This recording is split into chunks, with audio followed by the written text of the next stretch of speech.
Assalamualaikum warahmatullahi wabarakatuh. Halo, selamat datang di channel Cerita Momo. Bayangkan, bertahun-tahun kamu bekerja keras di negeri orang, demi cinta, demi keluarga, demi mimpi yang kamu bangun bersama. Tapi saat pulang, yang kamu temukan bukan pelukan, melainkan pengkhianatan. Uangmu habis. Hatimu hancur. Namamu tercoreng. Itulah yang dialami Maya. Inilah kisah nyata seorang wanita tangguh. Dikhianati suami, dipermalukan di depan semua orang, bahkan sempat ingin mengakhiri hidup. Tapi dari titik terendah itulah, ia bangkit. Dengan cinta dari orang tua dan jodoh yang tak terduga, hidupnya berubah, menjadi inspirasi untuk banyak perempuan di luar sana. Kisah penuh luka, harapan, dan kebangkitan ini akan membuka mata kita, bahwa hancur bukan berarti tamat, dan Tuhan selalu punya cara indah untuk membalas air mata. Mari kita lanjutkan membaca dan resapi setiap momen dalam cerita ini. Oh iya, sebelum lanjut, ayo langganan dulu di channel Cerita Momo. Beri like pada video ini dan tulis karma itu ada di kolom komentar. Selamat menyaksikan. Langit pagi itu tidak terlalu cerah. Awan kelabu menggantung rendah di atas kampung kecil tempat Maya tinggal. Suara ayam berkokok bersahut-sahutan dari kejauhan, bersamaan dengan suara ibu-ibu menimba air di sumur depan rumah. Kampung itu masih sederhana. Rumah-rumah berdinding kayu, sebagian besar beralaskan tanah atau semen kasar. Namun bagi Maya, itu adalah rumah, tempat ia dilahirkan dan bertumbuh. Maya adalah wanita berusia 26 tahun, anak sulung dari 3 bersaudara. Ia dikenal lembut, pekerja keras, dan selalu mendahulukan keluarga. Setelah menikah dengan Jaka, pria satu kampung yang tampaknya bertanggung jawab dan penuh semangat, Maya berharap hidupnya akan lebih baik. Tapi kehidupan tidak selalu seindah harapan. Jaka, suaminya, bekerja sebagai buruh harian lepas. Upah yang tak seberapa membuat mereka kerap kesulitan. Sementara Maya, meski sudah mencoba berbagai usaha rumahan seperti menjahit dan menjual kue, penghasilannya masih belum cukup untuk memenuhi kebutuhan rumah tangga mereka, apalagi membantu orang tuanya. Pada suatu malam, setelah makan malam yang sepi, Jaka tiba-tiba membuka pembicaraan yang mengubah hidup Maya selamanya. Jaka, "Yah, aku udah pikirin ini baik-baik, Mei. Kita nggak akan maju-maju kalau begini terus." Maya menoleh pelan, "Apa maksudmu, Mas?" Jaka, "Aku udah tanya-tanya ke orang. Katanya jadi TKW di Timur Tengah, gajinya lumayan. Bisa nyampe belasan juta per bulan. Kalau kamu berangkat, kita bisa bangun rumah, buka usaha, bantu orang tuamu juga. Ini demi masa depan kita, Mei." Maya terdiam. Hatinya terguncang.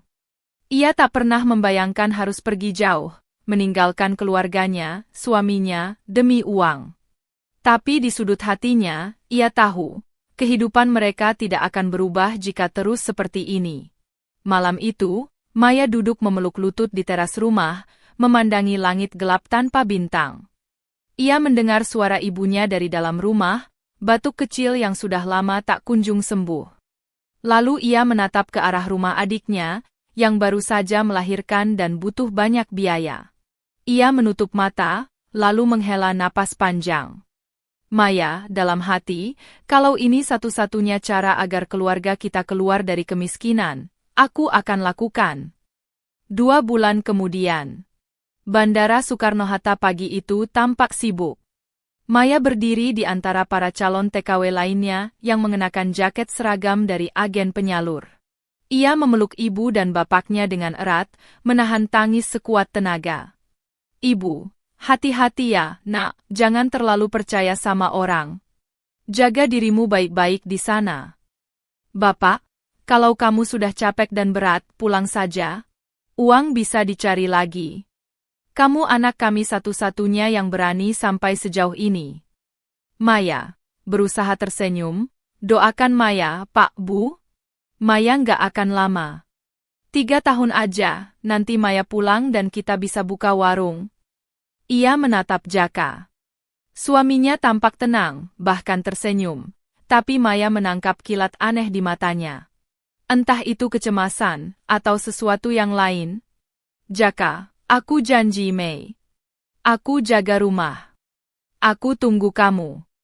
Kita pasti berhasil bareng-bareng. Maya memeluknya erat. Ada rasa tak rela, ada rindu yang bahkan belum dimulai, tapi ia paksa dirinya percaya. Pesawat pun lepas landas, dan Maya memulai perjalanan barunya, seorang diri. Setelah menempuh penerbangan panjang, Maya tiba di sebuah negara di Timur Tengah. Udara kering dan panas langsung menyambutnya. Dari jendela mobil penjemput, ia melihat gedung-gedung tinggi, padang pasir, dan kehidupan yang sangat berbeda dari kampung halamannya. Majikannya seorang wanita paruh baya yang tampak galak dan tegas. Maya ditempatkan sebagai pembantu rumah tangga, bertugas mengurus rumah besar dengan 3 anak dan seorang suami yang hampir tak pernah berbicara padanya. Hari-hari Maya dipenuhi dengan pekerjaan yang berat. Mencuci, menyetrika, membersihkan rumah, memasak makanan yang asing baginya, serta bangun sebelum subuh dan tidur larut malam. Ia jarang keluar rumah, tidak punya teman, dan hanya bisa menangis diam-diam saat malam tiba. Namun, Maya tetap bertahan. Setiap bulan, ia mengirimkan uang kepada Jaka. Ia mencatat setiap transfer dengan cermat. Sebagian untuk membangun rumah impian mereka, sebagian untuk membuka warung kelak, sebagian lagi untuk keperluan keluarganya. Maya menulis di buku catatan. Bulan 1, kirim 5 juta rupiah untuk Jaka. Bulan 2, 6 juta rupiah, katanya buat beli tanah samping rumah. Bulan 3, 7 juta rupiah, Jaka bilang mau renovasi dapur. Walau lelah dan sering menangis, Maya menghibur diri dengan membayangkan masa depan. Ia membayangkan rumah kecil di kampung dengan taman mungil di depannya. Ia dan Jaka duduk di teras, tertawa bersama, membuka warung sembako kecil, dan hidup bahagia bersama anak-anak mereka kelak. Setiap telepon dengan Jaka menjadi semacam pengobat rindu, meski perlahan mulai terasa hambar. Maya ditelepon, "Mas, aku kangen, kamu sehat kan? Gimana kabar rumah?" Jaka, "Iya sehat. Aku sibuk. Nanti aku telepon lagi ya. Assalamualaikum." Telepon terputus begitu saja. Maya menatap layar ponsel, mencoba menepis perasaan aneh di dadanya. Ia menggenggam catatan pengiriman uang erat-erat dan bergumam. "Maya, pelan, mungkin Mas Jaka lagi capek, aku harus kuat. Ini semua demi masa depan kita."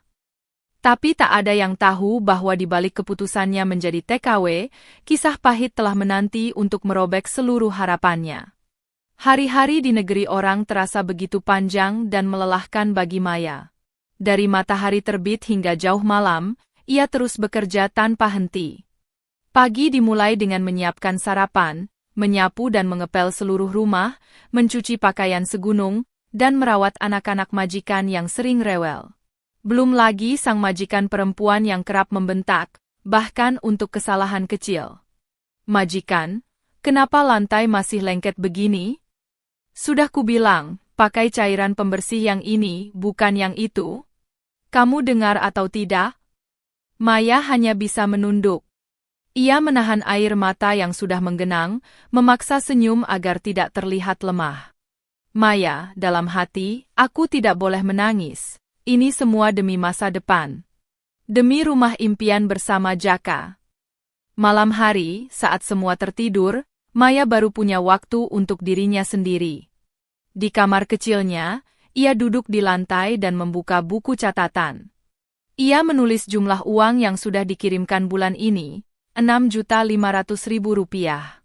Ia membayangkan Jaka yang tersenyum di kampung sana, membangun rumah dengan tembok kokoh dan atap seng baru.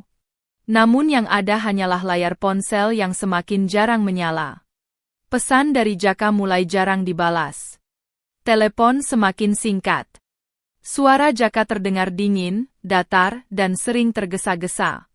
"Maya, ditelepon, Mas, aku kirim lagi ya minggu depan. Kamu masih simpan uangnya kan?" Jaka, iya, simpan. Aku sibuk, Mei. Lain kali aja ngobrolnya.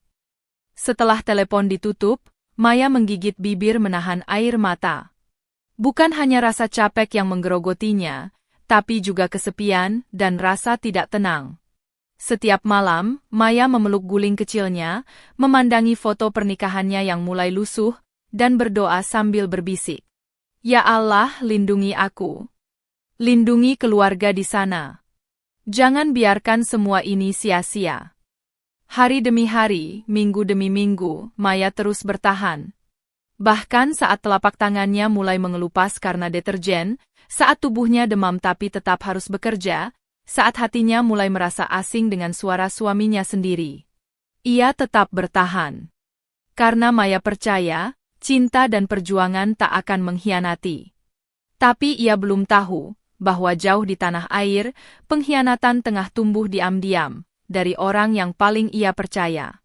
Hari-hari Maya di negeri orang bukanlah kisah manis seperti cerita-cerita yang ia dengar di kampung. Sebaliknya, setiap pagi baginya adalah awal dari perjuangan yang melelahkan, secara fisik, mental, dan batin. Majikannya, Noura, adalah seorang wanita paruh baya keturunan Timur Tengah yang memiliki 3 anak dan suami yang sibuk bekerja di luar kota. Rumahnya besar, bertingkat 3, dengan interior mewah, tetapi sepi dari kehangatan. Maya harus bekerja dari pukul 4 pagi hingga jam 11 malam. Tidak ada hari libur. Kadang, ia harus bangun tengah malam ketika si bungsu menangis, atau ketika majikannya ingin air hangat. Ia tak pernah benar-benar tidur nyenyak. Salah satu anak majikannya, Lina, anak perempuan usia 5 tahun, seringkali memukul Maya jika permintaannya tidak dituruti. Lina, aku nggak mau makan ini. Ganti. Maya, berjongkok lembut, sayang, ini makanan kesukaanmu kemarin. Lina, tidak. Melempar piring ke lantai. Maya hanya bisa menarik napas panjang, memunguti pecahan piring, dan mencoba tersenyum. Ia tidak bisa marah. Di tempat ini, satu kesalahan kecil bisa berakibat besar. Bahkan teman seagennya pernah dipulangkan paksa hanya karena dianggap membantah perintah. Di tengah semua tekanan itu, satu-satunya penghibur Maya adalah waktu istirahatnya yang singkat. Di dalam kamar sempit berukuran 2 meter kali 2 meter tanpa jendela, Maya sering duduk termenung, menatap dinding kosong, atau menulis di buku catatannya. Buku itu berisi harapan. Setiap halaman ditulis dengan rapi. Tanggal kirim uang, jumlahnya, tujuan penggunaan. Semua tentang impian. Rumah sederhana bercat putih. Warung kelontong di halaman depan. Mungkin anak 1, 2, dan suami yang setia. Tapi semakin hari, bayangan itu semakin kabur.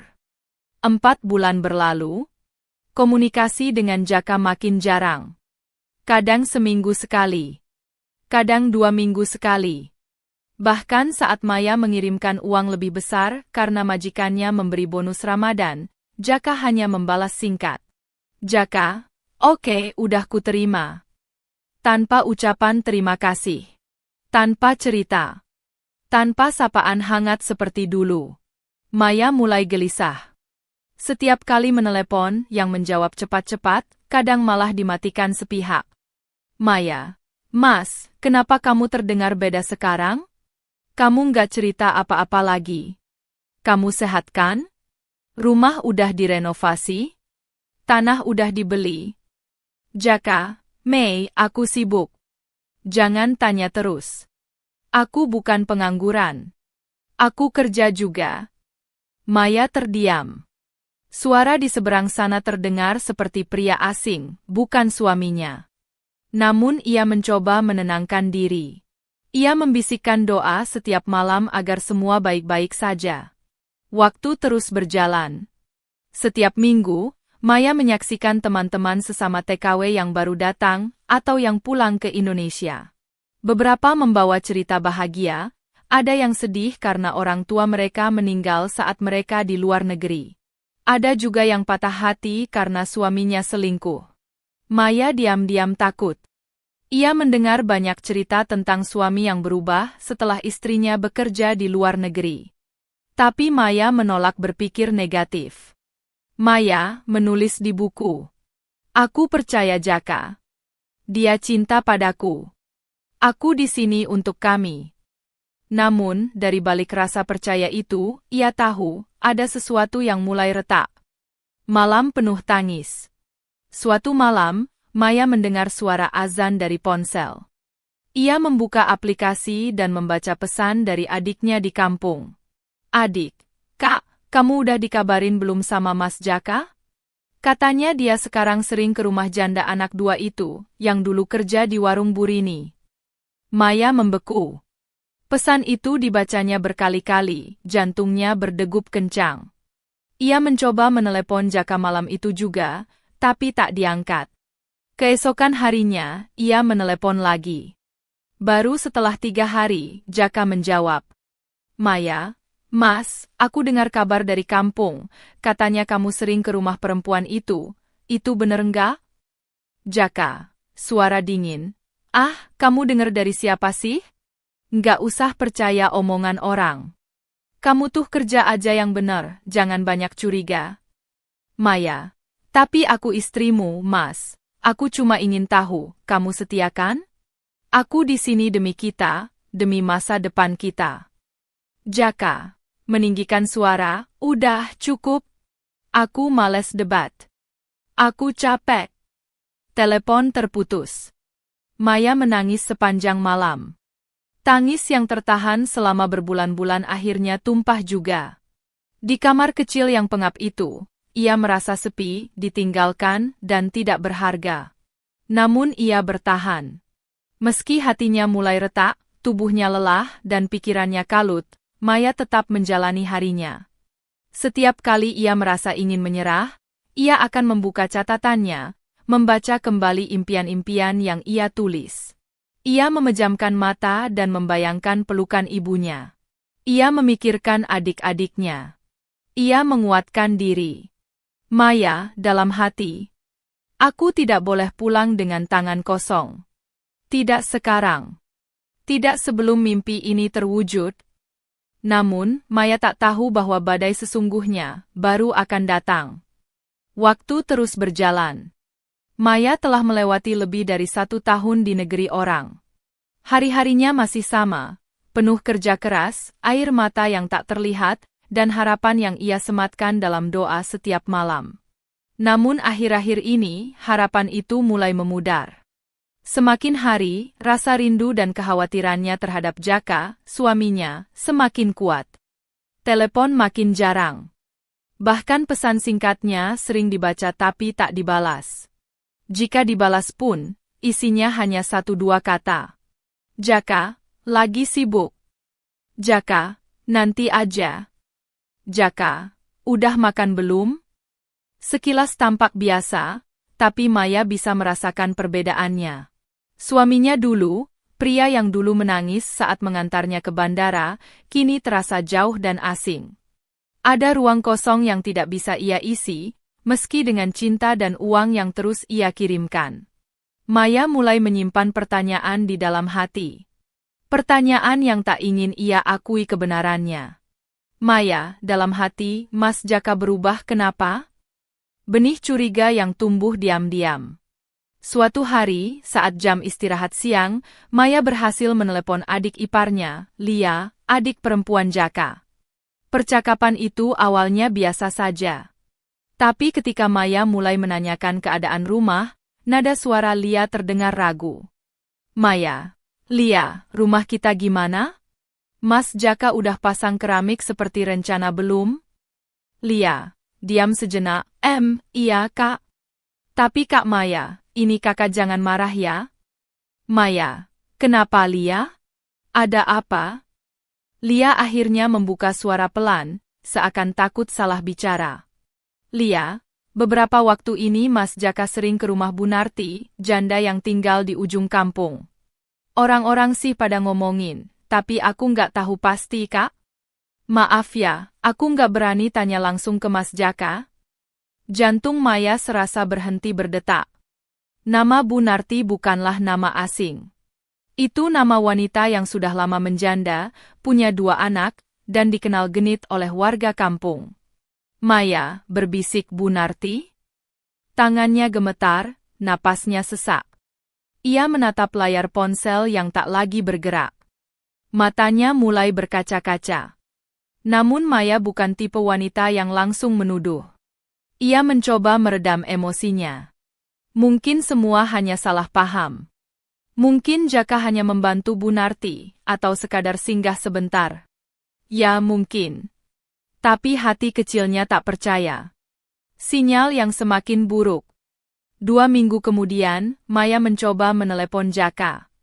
Tapi tak diangkat. 3 kali, 4 kali. Baru setelah hari kelima, panggilannya diterima. Jaka, kenapa sih telepon terus? Aku sibuk, Mei. Maya, suara bergetar. Mas, aku cuma mau dengar kabar Mas. Aku rindu. Kamu udah makan? Jaka, iya udah. Jangan ganggu dulu. Aku ada kerjaan. Klik. Telepon terputus. Maya terduduk di lantai kamar. Ia tak tahu harus merasa apa. Marah? Sedih? Atau kecewa? Mungkin semuanya bercampur jadi satu. Beberapa hari setelah itu, seorang tetangga lama mengirimkan pesan singkat lewat WhatsApp. Tetangga, Mei, maaf aku nggak tahu harus bilang atau nggak. Tapi aku lihat Jaka beberapa kali jalan sama Bu Narti. Bahkan katanya udah sering nginap di rumahnya. Maya membeku. Matanya tak berkedip memandangi layar. Hatinya seperti diremuk dari dalam. Tangannya gemetar. Ia tak tahu lagi harus percaya siapa. Sinyal batin seorang istri. Beberapa malam kemudian, Maya mencoba lagi menelepon Jaka. Kali ini suaranya tidak lagi lembut. Ia butuh jawaban. Maya, Mas, tolong jawab jujur. Kamu ada hubungan sama Bu Narti? Jaka, diam beberapa detik. Kamu percaya omongan tetangga lebih dari aku? Ya udah, kalau kamu nggak percaya, buat apa kita lanjut begini? Maya, aku kerja mati-matian di sini, Mas. Aku tidur 3 jam sehari. Semua uang kukirim buat kita. Tapi kamu malah dekat sama perempuan lain? Jaka, ketus. Ya mungkin kamu enak dapat duit banyak di sana, tapi aku di sini sendirian. Nggak ada yang nemenin, nggak ada yang ngurus. Maya, aku ngorbanin semuanya demi kamu. Aku bukan main-main, Mas. Jaka, sudahlah Mei. Aku capek. Jangan hubungi aku lagi. Klik. Kali ini bukan hanya suara yang terputus. Tapi hubungan, kepercayaan, dan semua harapan yang Maya simpan selama ini, seakan ikut hancur. Doa di tengah luka. Malam itu, Maya menangis seperti anak kecil. Tangis yang tak terbendung. Tangis perempuan yang sudah terlalu lama menyimpan luka. Maya, terseduh, ya Allah, kalau memang aku harus kehilangan, jangan biarkan aku kehilangan diriku sendiri. Ia sujud lama sekali di atas sajadah lusuh. Air matanya mengalir tanpa suara. Ia tak tahu bagaimana kelanjutan hidupnya, tapi satu yang pasti, cintanya tak lagi mendapat tempat. Namun di antara luka yang terbuka itu, sebuah tekad baru mulai tumbuh pelan-pelan. Maya tahu, pengkhianatan ini bukan akhir dari segalanya. Ini, mungkin awal dari perubahan yang lebih besar. Pesawat dari Timur Tengah itu mendarat di Bandara Soekarno-Hatta pada subuh yang sunyi. Lampu-lampu di landasan masih menyala redup, menyambut para penumpang yang baru saja kembali ke tanah air. Di antara mereka, Maya berjalan perlahan sambil menyeret koper tuanya. Wajahnya lelah, tubuhnya ringkih, tapi matanya menyimpan semangat kecil yang belum mati. 3 tahun. 3 tahun penuh keringat, air mata, dan kerinduan. Kini, ia pulang. Dengan tabungan puluhan juta dan harapan yang tersisa. Maya, dalam hati. Semoga Mas Jaka masih bisa berubah. Semoga semua hanya salah paham. Saat keluar dari terminal, tak ada yang menjemputnya. Tak Jaka, tak adik iparnya, tak siapapun. Hanya suara sopir taksi dan hiruk-pikuk bandara yang menyambutnya. Ia mencoba menghubungi Jaka, tapi tidak diangkat. Dengan berat hati, Maya memilih naik bus ke kampung halamannya. Perjalanan 5 jam itu terasa jauh lebih panjang dari biasanya. Di kepalanya, ratusan pertanyaan muncul. Apa yang akan ia temukan? Akankah ia disambut? Ataukah diabaikan? Sampai di rumah yang tak lagi sama. Ketika Maya turun di depan gang rumahnya, hari sudah mulai siang. Anak-anak kecil bermain di pinggir jalan. Beberapa ibu-ibu sedang menjemur pakaian. Tapi tidak satu pun dari mereka yang menyapanya seperti dulu. Mereka hanya memandang sekilas, lalu berbisik-bisik. Ibu tetangga satu, itu Maya ya, yang katanya ditinggal kawin suaminya? Ibu tetangga dua, iya, baru pulangnya? Katanya Jaka nikah pakai duit dia sendiri. Miris ya? Maya pura-pura tak mendengar. Ia melanjutkan langkahnya dengan kepala tegak, meski hatinya mulai hancur sedikit demi sedikit. Saat tiba di depan rumah, ia tercekat. Pagar rumah sudah berganti. Terasnya dibeton rapi. Bahkan ada tanaman hias di depan rumah, persis seperti yang pernah ia impikan. Tapi semua itu terasa asing. Dan di depan pintu, tampak seorang perempuan lain sedang menyapu. Wanita muda, rambutnya lurus panjang, mengenakan daster warna merah muda. Di tangannya menggendong anak kecil. Maya membeku. Maya, permisi, ini rumah Pak Jaka? Perempuan itu menoleh, lalu mendelik seolah heran.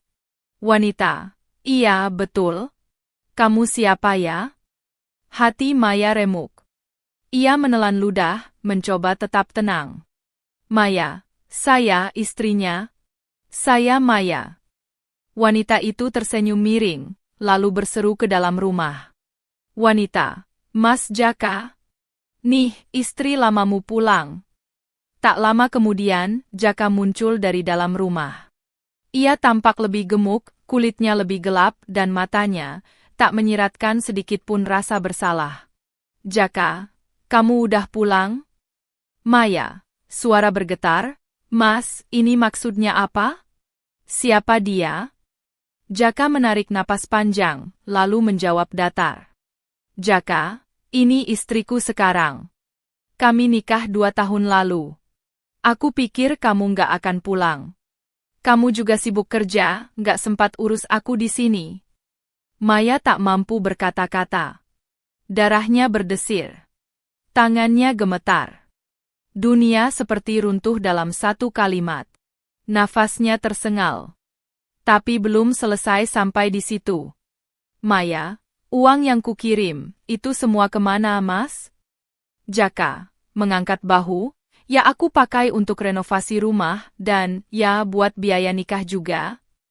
Dunia Maya benar-benar hancur. Resepsi yang menusuk. Ternyata keesokan harinya adalah hari syukuran ulang tahun anak Jaka dari istri barunya. Diundanglah orang-orang kampung. Maya, yang masih belum tahu harus tinggal di mana, berdiri di ujung jalan melihat panggung hajatan yang dihias meriah. Orang-orang bersenda gurau, makan tumpeng, berdendang dangdut. Tak satu pun tahu bahwa panggung itu dibangun dari jerih payah wanita yang kini berdiri sendiri, membawa koper, menahan air mata yang hampir tumpah. Tak tahan, Maya melangkah masuk ke tengah kerumunan. Semua mata menoleh. Musik berhenti. Suara MC terputus.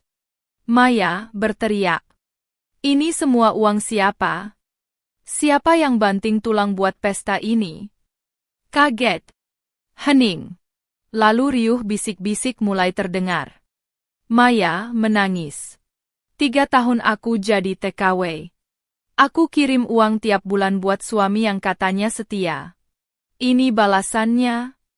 Jaka berdiri kaku. Istri barunya membawanya ke dalam rumah. Keluarga Jaka mendekati Maya, tapi bukannya membela. Mereka malah menyalahkan. Ibu mertua, kamu itu perempuan. Harusnya nurut. Jaka kesepian, kamu tinggal pergi. Adik ipar, udah, bikin malu aja nangis-nangis di sini. Maya terdorong secara halus, diusir dari panggung yang dibangunnya sendiri. Panggung kehidupan yang dulu ia kira akan jadi tempat ia dan suaminya menari bersama. Tapi kini, panggung itu hancur. Roboh dalam sekejap. Pergi dalam diam. Maya menginap di rumah orang tuanya malam itu. Ia tak bisa tidur. Matanya bengkak, hatinya compang-camping. Tapi ia bertekad. Ia tak akan menengok ke belakang lagi. Paginya, Maya berdiri di depan cermin kecil. Wajahnya kusut, tapi ada secercah api di matanya. Maya, dalam hati. Kalau semua ini belum akhir hidupku, maka aku akan pastikan ini awal kebangkitanku. Pagi itu, langit mendung seperti menyesuaikan hati Maya yang sedang gelap gulita. Di balik tirai tipis jendela kamar rumah orang tuanya, Maya memperhatikan kesibukan dari kejauhan. Orang-orang berlalu lalang di jalan menuju rumah Jaka. Rumah yang dulu miliknya juga. Rumah yang dibangun dari keringat dan air mata yang ia teteskan jauh di negeri orang. Hari ini suaminya, atau lebih tepatnya mantan suaminya, mengadakan resepsi ulang tahun anak dari istri barunya. Namun semua orang tahu, pesta itu adalah cara keluarga Jaka menunjukkan kemenangan mereka. Mereka ingin menunjukkan pada seluruh kampung bahwa mereka baik-baik saja, seolah-olah tidak pernah menginjak-injak harga diri seorang perempuan bernama Maya. Namun Maya tidak akan diam lagi. Badai dalam diam. Maya duduk di ruang tamu dengan pakaian sederhana. Baju kurung warna biru tua yang dulu ia beli sebelum berangkat ke Timur Tengah, kini terasa sempit di dadanya. Bukan karena ukuran, tapi karena napasnya terasa berat. Di tangannya, ia menggenggam amplop berisi bukti transfer uang yang selama ini ia kirimkan ke rekening Jaka. Rapi. Lengkap. Disusun berdasarkan tanggal. Ibu Maya, kamu yakin mau ke sana, nah? Kamu nggak harus loh. Biar orang lihat sendiri siapa yang salah. Maya, menunduk pelan, aku harus datang, Bu. Ini bukan tentang marah.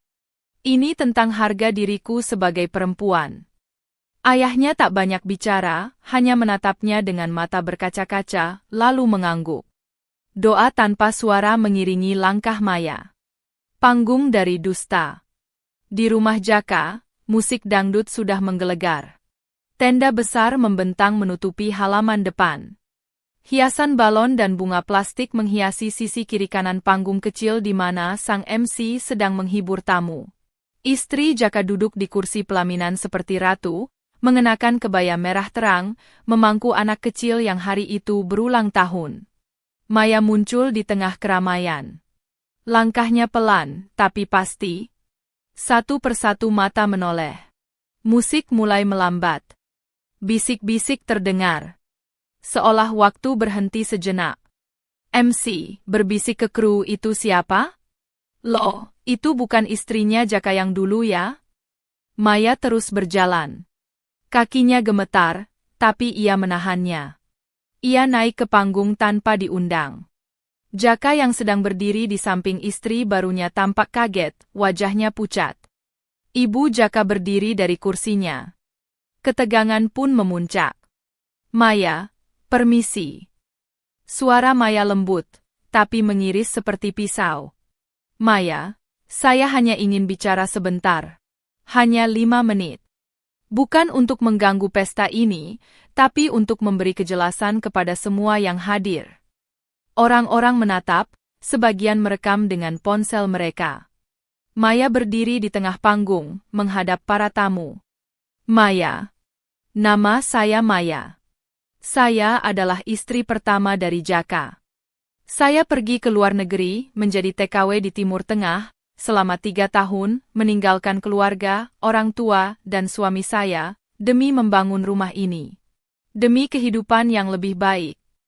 Ia mengangkat satu bundel amplop di tangannya, bukti transfer. Maya. Setiap bulan saya kirim uang, rata-rata 6-8 juta rupiah. Totalnya, lebih dari 200 juta.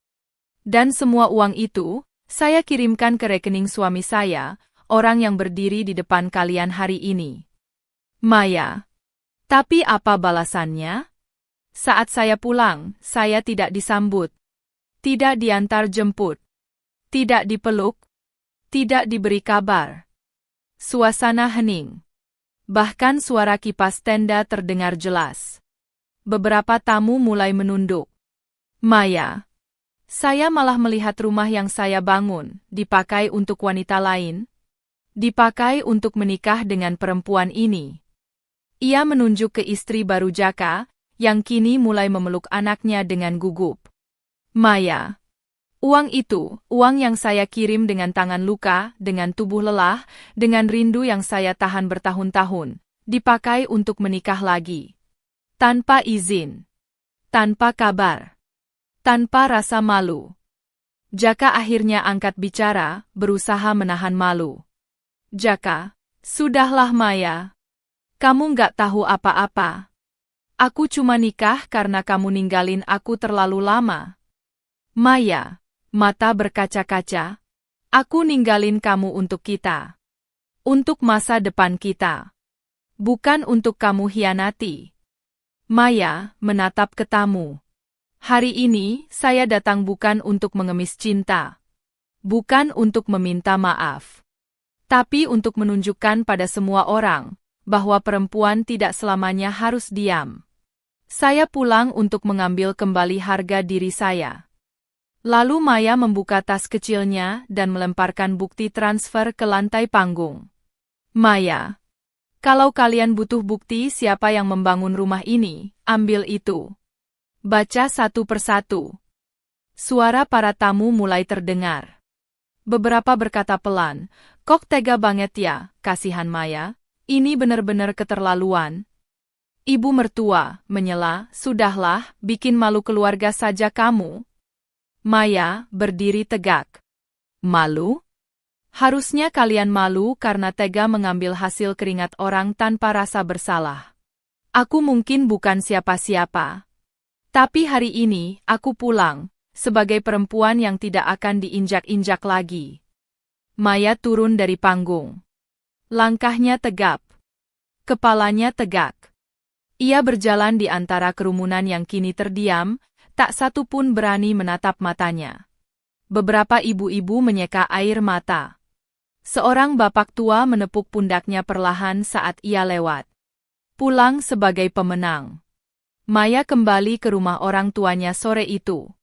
Ia tidak menangis. Tidak lagi. Ia duduk di teras, menatap langit sore. Cahaya jingga menyapu wajahnya. Ibunya duduk di samping, menggenggam tangannya. Ibu, kamu kuat, nak. Ibu bangga sama kamu. Maya, aku pulang bukan dengan kemenangan, Bu, tapi dengan kejujuran. Ibu, itu lebih dari cukup. Malam itu, Maya membuka kembali buku catatannya. Tapi kali ini, ia menulis halaman baru.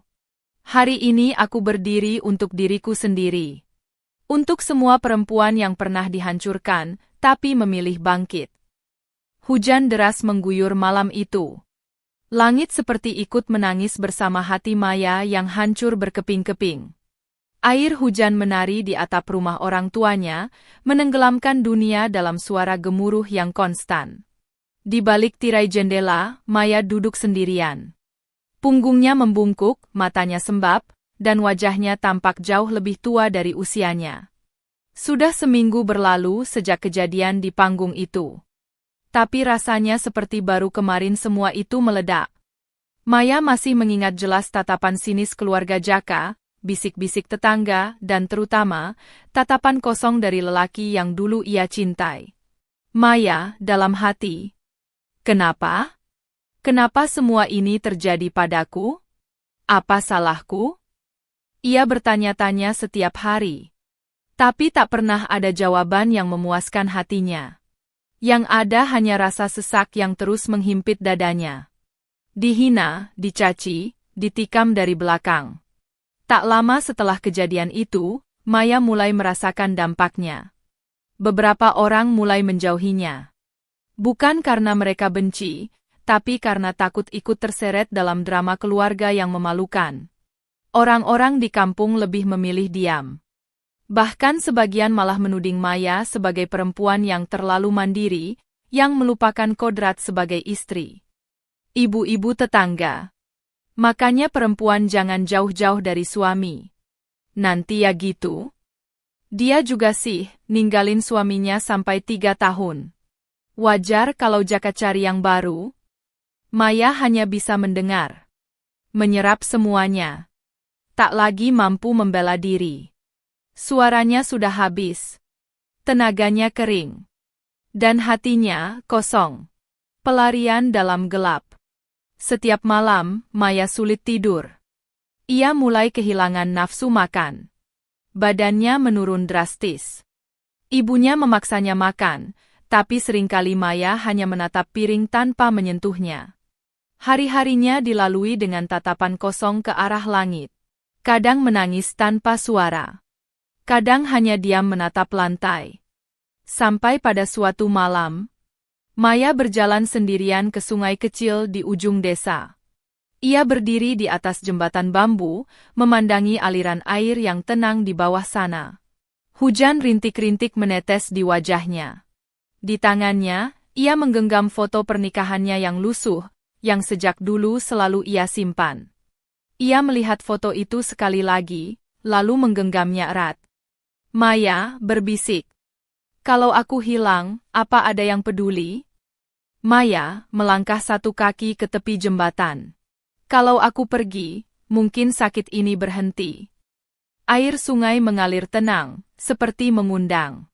Satu langkah lagi, dan semuanya bisa berakhir. Namun di detik itu juga, suara dari masa kecil. Suara lembut dari masa lalu melintas di kepalanya. Suara ibunya. Maya kecil nggak boleh nyerah, ya? Kamu itu anak kuat. Ibu yakin kamu bisa jadi orang hebat suatu hari nanti. Maya terdiam. Air mata mengalir lebih deras dari hujan yang turun. Tangannya yang gemetar kembali menarik kakinya dari tepi jembatan. Ia terduduk di atas jembatan yang basah, menggenggam foto yang kini lecek dan basah, sambil menangis sejadi-jadinya. Maya, aku nggak boleh kalah. Aku nggak boleh kalah. Sebuah pelukan yang menyelamatkan. Pagi itu, ibunya menemukan Maya tertidur di ruang tamu. Rambutnya basah kuyup, bajunya lembab, dan matanya bengkak. Ibu Maya, ya Allah, nak, kamu dari mana? Kamu kenapa? Maya tak menjawab.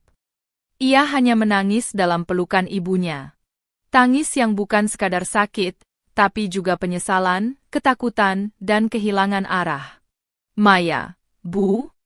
Maya capek. Maya nggak tahu harus kemana. Sang ibu hanya memeluknya lebih erat, mengusap rambutnya seperti saat Maya masih kecil. Ibu, kalau kamu capek, istirahatlah di sini. Ibu dan bapak akan selalu ada buat kamu. Kamu nggak sendiri, nak. Kalimat itu menyelamatkan Maya. Pelan-pelan, ia mulai merasa hidupnya masih berarti. Masih ada orang yang mencintainya tanpa syarat. Masih ada alasan untuk tetap berdiri. Benih kebangkitan. Hari-hari berikutnya, Maya mulai berjalan keluar rumah. Tidak jauh, hanya ke halaman belakang, membantu ibunya menyiram tanaman. Lalu perlahan, ia mulai ikut memasak. Sesekali ikut ke pasar. Bahkan ayahnya pernah mengajak Maya duduk di warung kopi, hanya untuk menemaninya ngobrol. Mereka tidak pernah menuntut Maya harus kuat. Tapi mereka juga tidak membiarkan Maya terus terpuruk. Dan dari situlah, kebangkitan kecil mulai tumbuh. Surat yang tidak akan pernah dikirim. Suatu malam, Maya menulis sebuah surat. Surat untuk Jaka. Ia menulisnya bukan untuk dikirim, tapi untuk meluapkan semuanya. Mas Jaka, terima kasih telah menghancurkan aku. Karena dari kehancuran ini, aku akhirnya mengenal diriku sendiri. Aku sadar, aku bukan wanita lemah. Aku bukan istri yang gagal. Aku adalah perempuan yang pernah mencintai dengan tulus, dan kini memutuskan untuk mencintai dirinya sendiri. Maya melipat surat itu, menyimpannya dalam kotak kecil bersama foto pernikahan yang kini sudah kering. Ia tersenyum tipis. Maya, aku belum sembuh, tapi aku siap untuk hidup lagi.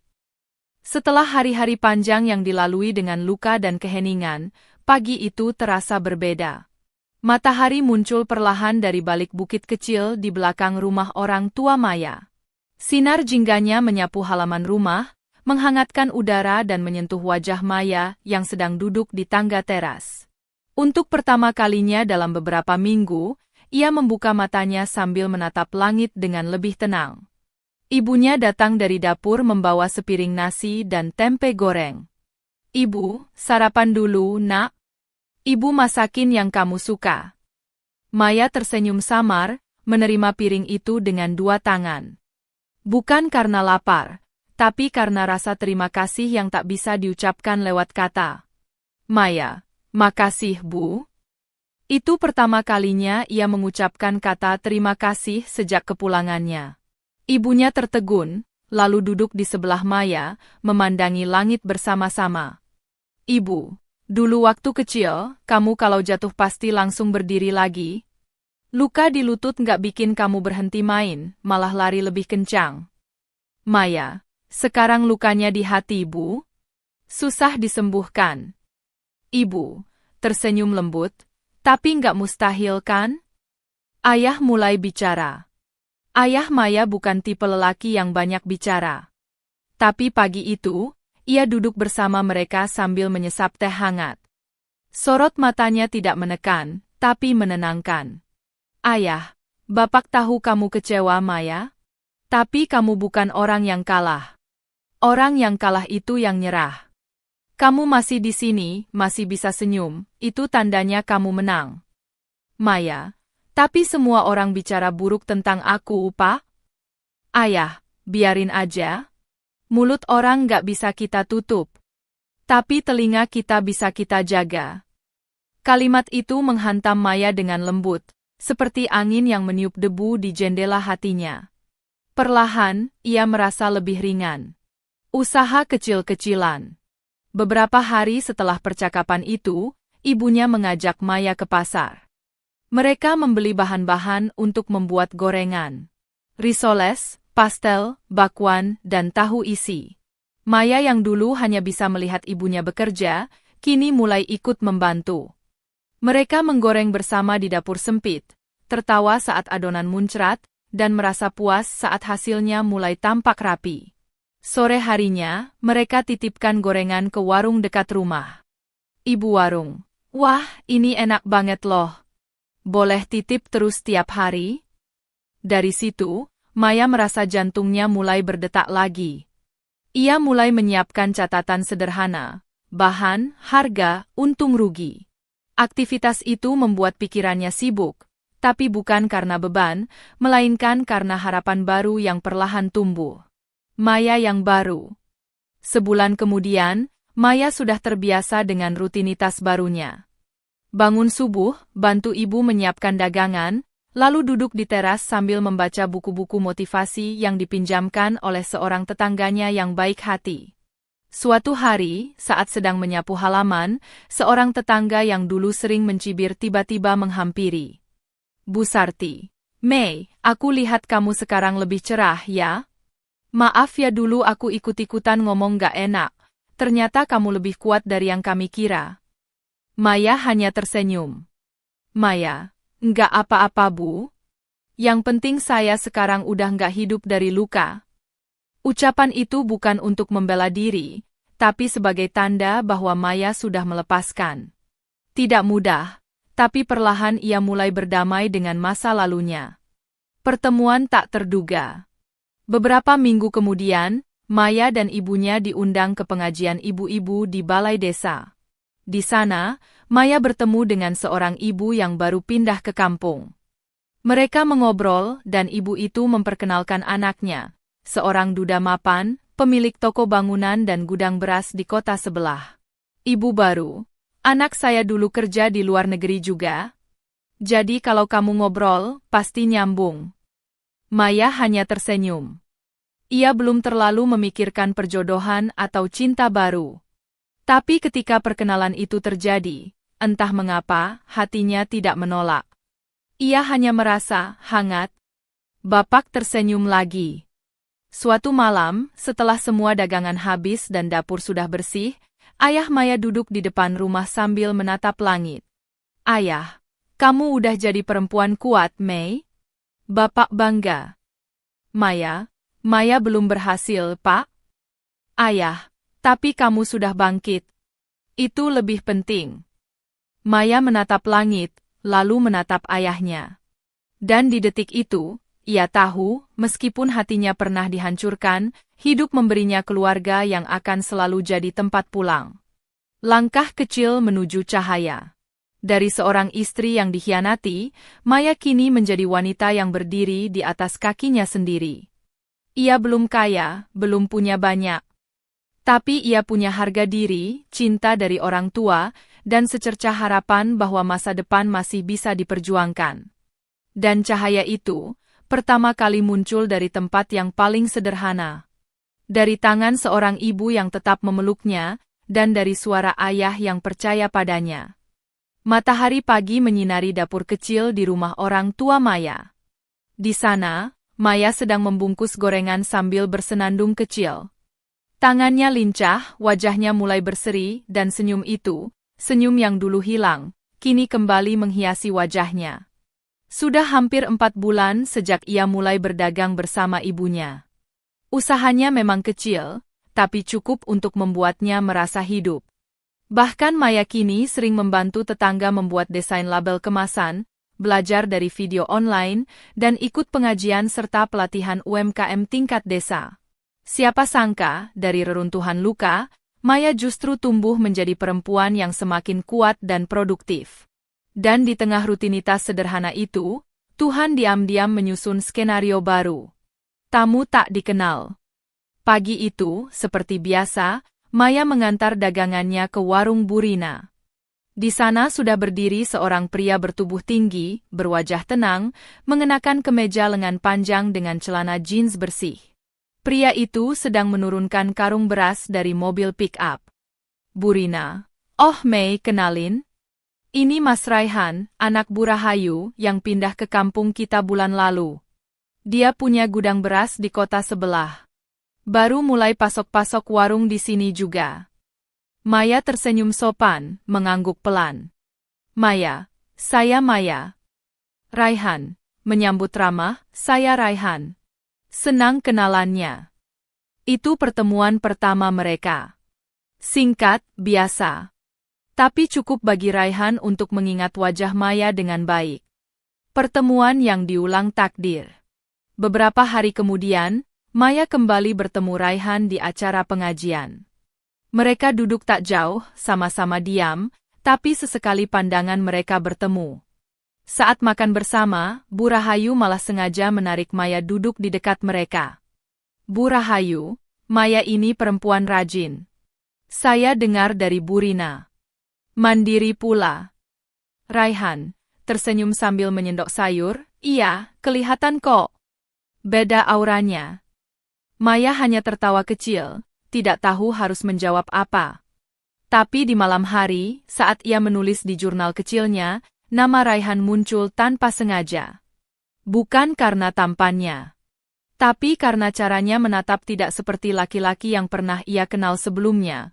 Bukan dengan nafsu, tapi dengan rasa hormat. Pria yang tahu cara mendekati luka. Beberapa minggu berikutnya, Raihan sering menitipkan pesanan risoles dan pastel Maya untuk disalurkan di toko miliknya di kota. Ia juga mengajak Maya ikut pameran UMKM lokal. Bukan dengan bujuk rayu, tapi dengan kalimat sederhana. Raihan, saya lihat kamu punya potensi. Sayang kalau nggak dikembangkan. Maya, saya cuma jualan gorengan, Mas. Raihan, tapi gorengan kamu punya label. Sudah selangkah lebih maju dari banyak orang. Maya mulai membuka diri. Raihan tidak pernah bertanya tentang masa lalunya, tapi seakan tahu batasan yang harus ia jaga. Ia tidak memaksa, tidak menghakimi. Justru mendampingi dari kejauhan, seperti payung yang siap dibuka kapanpun hujan datang. Lamaran paling tulus. Suatu malam, saat keluarga Raihan berkunjung ke rumah Maya, Ibu Raihan membuka pembicaraan. Bu Rahayu, Maya, saya tahu kamu punya masa lalu yang berat. Tapi saya juga tahu, kamu perempuan tangguh. Saya dan Raihan ingin melamar kamu dengan cara yang baik. Kalau kamu bersedia. Maya terdiam. Matanya mulai berkaca-kaca. Maya, tapi saya sudah rusak, Bu. Sudah gagal. Raihan langsung bicara dengan lembut. Raihan, kalau kamu rusak, nggak mungkin kamu bisa membangun semuanya dari nol. Kamu justru lebih kuat dari siapapun yang saya kenal. Saya nggak melamar masa lalu kamu. Saya melamar kamu yang hari ini. Tangis Maya pecah. Tapi itu bukan tangis luka. Itu tangis penerimaan. Tangis yang selama ini ia tunggu. Dari seseorang yang melihatnya sebagai perempuan utuh, bukan korban masa lalu. Pernikahan yang bukan untuk pamer. Beberapa bulan kemudian, Maya dan Raihan menikah. Tanpa pesta besar. Tanpa panggung megah. Hanya akad sederhana di rumah Maya, disaksikan keluarga dan beberapa tetangga dekat. Tapi di sana, kebahagiaan terasa nyata. Pelukan hangat dari ayah dan ibu Maya menjadi restu yang tak ternilai. Saat Raihan mengucap ijab kabul, Maya menunduk, dengan senyum yang tak bisa ditahan. Maya, dalam hati. Dulu aku dipermalukan di atas panggung yang ku bangun sendiri.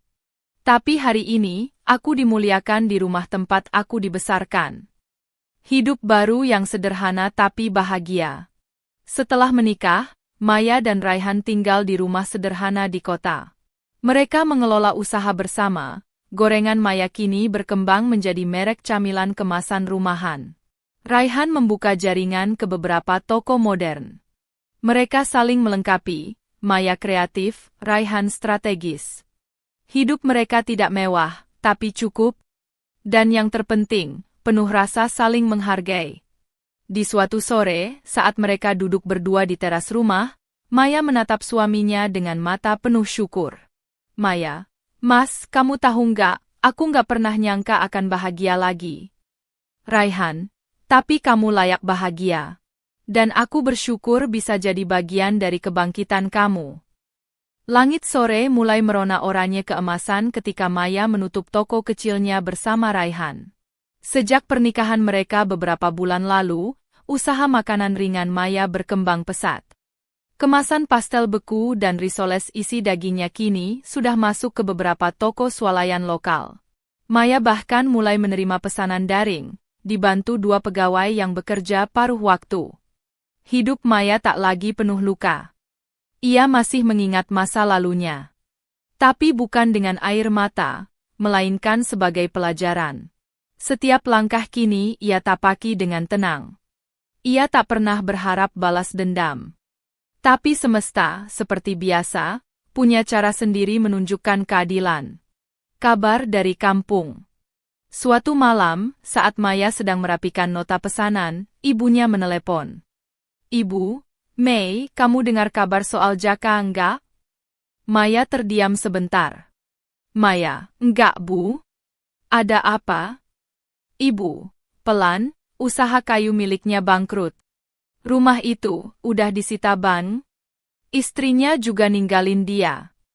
Maya, oh. Tak ada kemarahan di suara Maya. Tak ada dendam. Hanya hening. Ia meletakkan ponsel di meja dan memandang keluar jendela. Di luar sana, langit penuh bintang. Dan di dada Maya, hanya ada ketenangan.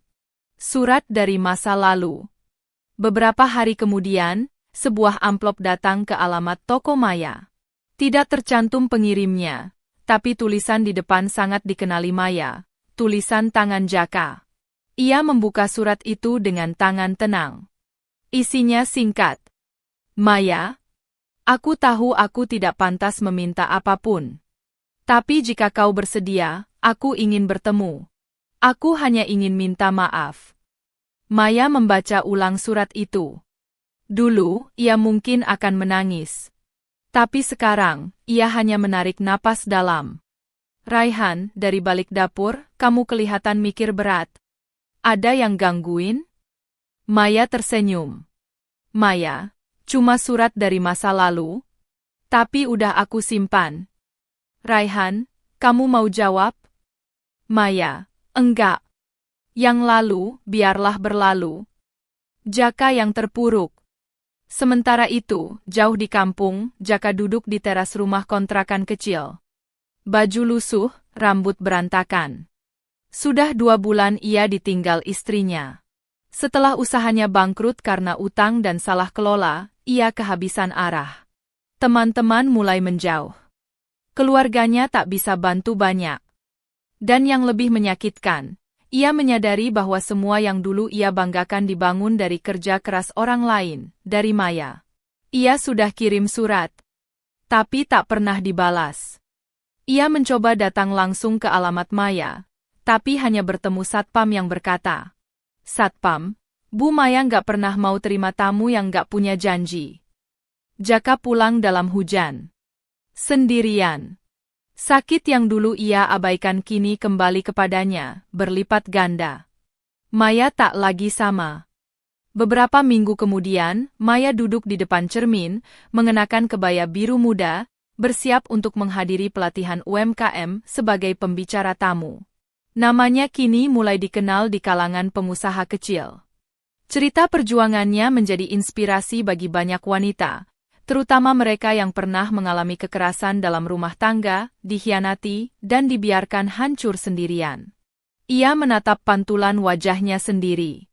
Maya, dalam hati. Aku bukan lagi Maya yang dulu menangis karena pengkhianatan. Aku adalah Maya yang tumbuh dari luka, dan menjadikannya sayap. Saat karma bekerja dengan tenang. Pada suatu acara komunitas perempuan, seorang peserta mengangkat tangan dan bertanya. Peserta, Bu Maya, kalau suatu hari orang yang menyakiti ibu datang kembali dan minta maaf, apa ibu akan menerimanya? Maya tersenyum lembut, tidak terguncang sedikit pun. Maya, maaf bukan untuk membuat dia tenang, tapi untuk membuat saya bebas. Saya sudah memaafkannya. Tapi menerima kembali? Tidak. Karena saya sudah selesai hidup di masa lalu. Ruangan hening, lalu terdengar tepuk tangan kecil yang berubah menjadi tepuk tangan panjang dan penuh haru. Jaka melihat dari jauh. Beberapa bulan kemudian, Jaka melihat Maya lewat televisi lokal, dalam segmen inspiratif perempuan hebat dari desa kecil. Ia duduk terpaku, melihat Maya tersenyum membagikan kisahnya. Wajah itu dulu ia abaikan. Tapi sekarang, ia hanya bisa menyesal. Ia menunduk. Menangis. Tapi bukan karena ingin kembali. Melainkan karena sadar.